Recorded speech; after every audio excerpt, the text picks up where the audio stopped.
আসসালামু আলাইকুম বন্ধুরা, সকাল সকাল চলে এসেছি গঙ্গা নদীর তীরে আমাদের রাজারামপুর কালী মন্দিরের নিকট।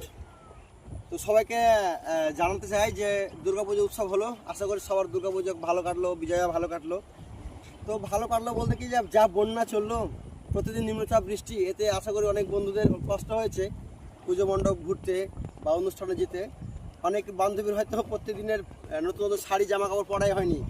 তো যাই হোক, আনন্দ হয়েছে, ভালো লাগলো।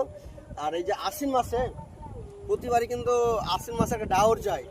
আর গত 2000 সালে যে বন্যাটা হয়েছিল সেটা কিন্তু আশ্বিন মাসেই হয়েছিল। সেই ভয়ে এখন আমাদের কাটেনি, বিশেষ করে মুর্শিদাবাদের।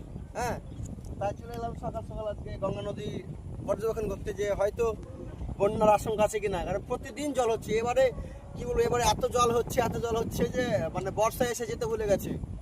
যে বর্ষা না মানে বন্যার একটা ধারাবাহিক চলতে আছে। দাদা, এই 2000 সালে বন্যা হয়েছিল তো এতে? 2000 সালে বন্যা হয়েছিল আশ্বিন মাসের 23 তারিখ থেকে। হ্যাঁ, তার মানে এখনো ভয় আছে, ভয় আছে, বন্যা হওয়ার সম্ভাবনা আছে এখন। হ্যাঁ, তো সবাই সতর্ক থাকবে, সজাগ থাকবে, যে কোনো মুহূর্তে বন্যা হতে পারে। তো ওইটাই পরে